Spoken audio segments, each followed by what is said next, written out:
Halo Ibu Guru dan teman-teman, perkenalkan nama lengkap saya Dia Patricia Febrini, biasa disapa Tridi dari kelas 11E SMA Katolik Santo Fransiskus Xaverius Ruteng. Di sini saya akan menjelaskan demokrasi liberal di Indonesia 7 Agustus 1950 hingga 5 Juli 1959. Selamat menyaksikan. Pertama, saya akan menjelaskan pengertian demokrasi liberal. Demokrasi liberal adalah sistem pemerintahan yang diterapkan di Indonesia antara 17 Agustus 1950 hingga 5 Juli 1959, di mana sistem politiknya mengikuti prinsip demokrasi parlementer dengan kekuasaan eksekutif yang bertanggung jawab kepada parlemen. Yang kedua, latar belakang. Pada 17 Agustus 1950, Indonesia kembali ke bentuk negara kesatuan setelah pembubaran Republik Indonesia Serikat atau disingkat dengan RIS. Sistem pemerintahan yang diterapkan adalah demokrasi parlementer, di mana kekuasaan eksekutif dipegang oleh Perdana Menteri yang dipilih oleh parlemen. Presiden hanya berperan sebagai kepala negara tanpa wewenang eksekutif penuh. Yang ketiga, ciri-ciri demokrasi liberal. Pertama, sistem parlementer. Pemerintah dipimpin oleh Perdana Menteri yang bertanggung jawab kepada parlemen. Yang kedua, banyak partai politik. Sistem politik sangat dinamis dengan banyak partai bersaing dalam pemilu. Yang ketiga, sering terjadi pergantian kabinet. Karena adanya mosi tidak percaya di parlemen, kabinet sering jatuh. Yang keempat, kebebasan pers dan politik yang tinggi. Pers bebas mengkritik pemerintah dan partai politik aktif berdebat di parlemen. Yang keempat, teman-teman, pergantian kabinet 1950 hingga 1959. Pemerintah selama periode ini tidak stabil terbukti dengan seringnya pergantian kabinet. Yang pertama, kabinet Natsir dari tahun 1950 hingga tahun 1951 jatuh karena gagal menyelesaikan masalah ekonomi dan pemberontakan. Yang kedua, kabinet Sukiman dari tahun 1951 hingga tahun 1952 jatuh karena perjanjian militer dengan Amerika Serikat yang dianggap merugikan. Yang ketiga, kabinet Willipo dari tahun 1952 hingga tahun 1953 jatuh akibat konflik petani dan pengusaha perkebunan. Yang keempat, kabinet Ali Sastroamidjojo dari tahun 1953 hingga 1955 menyelenggarakan konversi Asia Afrika tetapi jatuh karena konflik internal. Yang kelima, kabinet Burhanuddin Harahap dari tahun 1955 hingga tahun 1956 menyelesaikan pemilu 1955. Yang keenam, kabinet Ali Sastroamidjojo II dari tahun 1956 hingga tahun 1957 tidak mampu mengatasi ketidakstabilan politik. Yang ketujuh, kabinet Juanda dari tahun 1957 hingga tahun 1959 menggunakan sistem kabinet karya untuk menstabilkan pemerintahan tetapi tetap gagal. Yang kelima, teman-teman, pemilu 1955 dan konstituante. Pemilu tahun 1955 menghasilkan Dewan Perwakilan Rakyat atau DPR dan konstituante yang bertugas menyusun Undang-Undang Dasar baru.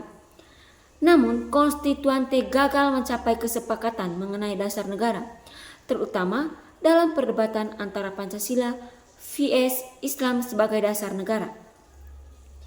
Yang keenam, berakhirnya demokrasi liberal atau Dekret Presiden 5 Juli 1959 karena ketidakstabilannya politik dan kegagalannya konstituante menyusun Undang-Undang Dasar baru. Presiden Soekarno mengeluarkan Dekret Presiden 5 Juli 1959 yang berisi: Yang pertama, pembubaran konstituante. Yang kedua, kembali ke UUD 1945 sebagai konstitusi. Yang ketiga, pembentukan Dewan Perwakilan Rakyat Gotong Royong atau DPR-GR. Setelah itu, Indonesia memasuki masa demokrasi terpimpin dari tahun 1959 hingga tahun 1965, di mana kekuasaan presiden menjadi lebih dominan.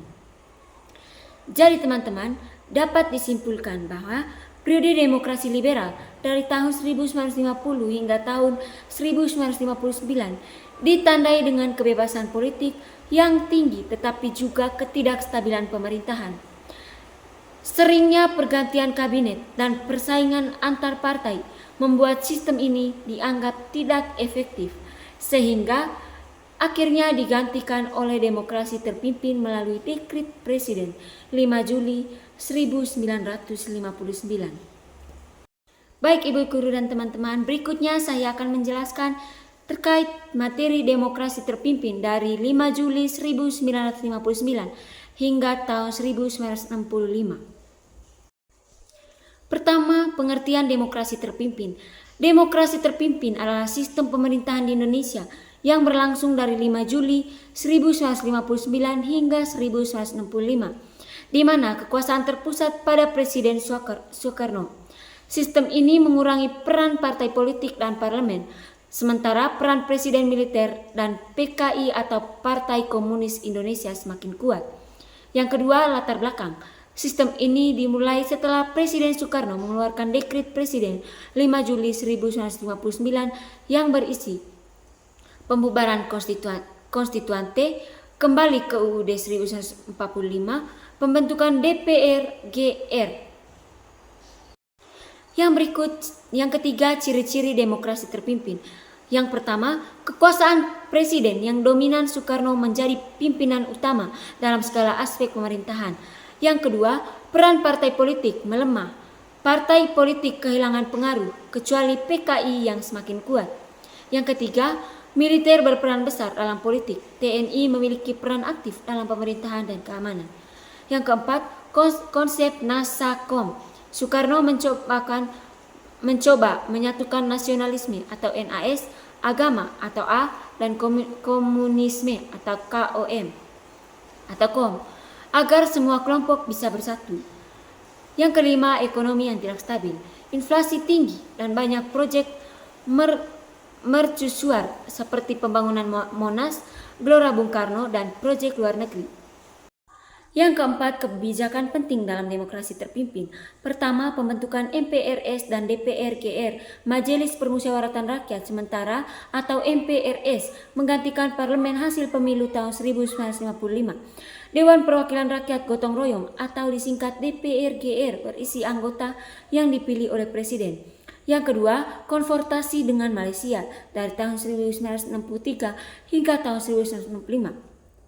Soekarno menolak pembentukan Federasi Malaysia karena dianggap proyek neokolonialisme Inggris.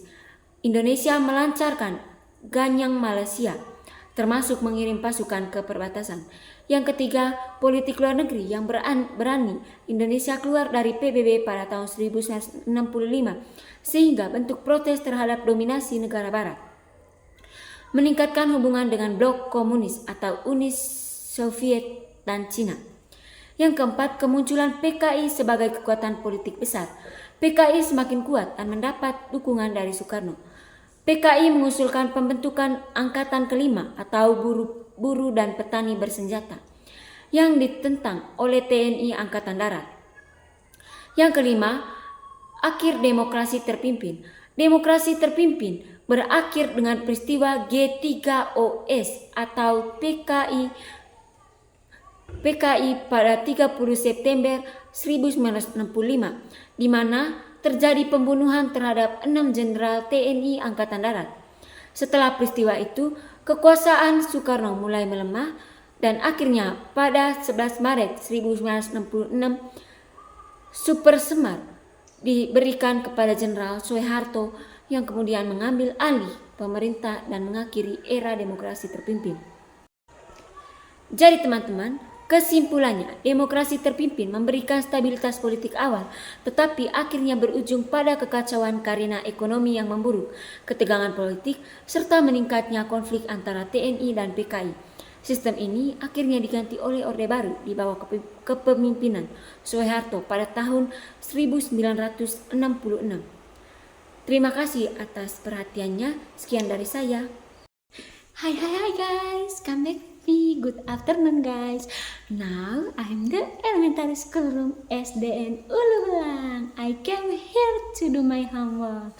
So remember guys, this is always the place. See you guys.